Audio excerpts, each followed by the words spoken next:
மகர ராசி அன்பர்களுக்கு ராகு கேது கிரக அச்சுக்குள் அனைத்து கிரகம் அடைபடும் காலகட்டம். வண்டி வாகனங்கள் பார்க்கும் பொழுது ஒரு முக்கியமாக பாருங்க, வண்டி நம்ம காரு இல்லை பைக்குங்கிறது நம்மளோட ஒரு உயிர் சம்பந்தப்பட்ட விஷயம். அப்போ அது எவ்வளோ இம்பார்ட்டன்ஸ் கொடுக்குமா. காருங்கிறது ஒரு குறிப்பிட்ட பிராண்டு செட் ஆகும். சில இந்த நம்பர் எனக்கு செட் ஆகுதுங்க, எந்த வண்டியாலும் இந்த நம்பர் வந்துருது பார், அது நமக்கு அது உயிரற்றன்னு நம்ம நினைக்கிறோம். ஆனால் அதில் ஒரு எனர்ஜி இருக்குது. அதாவது அந்த எனர்ஜி நமக்கு ஒரு கனெக்ட் ஆகும்போது ஒரு குறிப்பிட்ட கலரு, குறிப்பிட்ட நிறம், அதில் இருக்க வண்டி நம்பர் எடுக்கிற நியூமராலஜிங்கிறது இப்போ அது highest heart of the astrology போயிட்டுருக்கு. ஏன்னா வண்டி கலரு, பிராண்டு. நம்ம ஒரு சிலர் சொன்னேன், இந்த கும்பராசியை வச்சு ரீசெண்டாக சொன்னேன். நீ மகரம், இந்த கும்பராசி அவங்க 4ஆம் அதிபதி, அவங்க சம்மந்தப்பட்டு சனியோட அம்சம் நான் சொன்னேன். அப்புறம் அவங்களுக்கு ரொம்ப வலுவான சனிக்கார ஒருத்தவங்க டஸ்டர் வண்டி எடுங்கன்னு நிசானில் டஸ்டர்னு கார் எடுத்தார். அவர் ரொம்ப யோசிச்சார். ஆனால் அந்த வண்டி தான் இப்பயும் சொல்கிறாரு, இதுதான் எனக்கு செட் ஆகி ரொம்ப நல்லா இருக்கும். இப்போ மாருதிங்கிற பிராண்டை சொல்லுவோம். ஒரு சிலர் சொல்லுவோம், நீங்கள் டாடா பிராண்டு இல்லை இந்தியன் பிராண்டு இதெல்லாம் சொல்ல முடியுமா?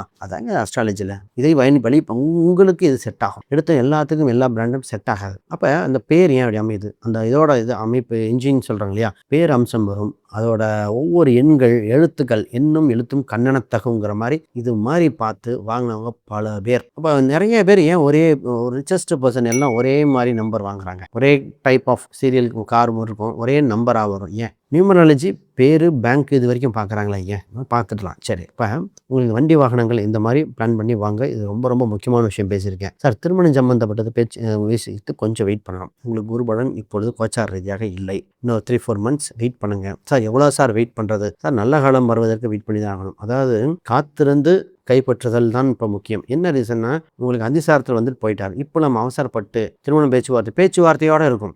இந்த வருஷத்தில் ஆணி மாதம் திருமணம் நல்ல காரியம் செய்யக்கூடாத மாதமாக வேற போச்சு. அது பேர் பார்த்தீங்கன்னா மழை மாதம்.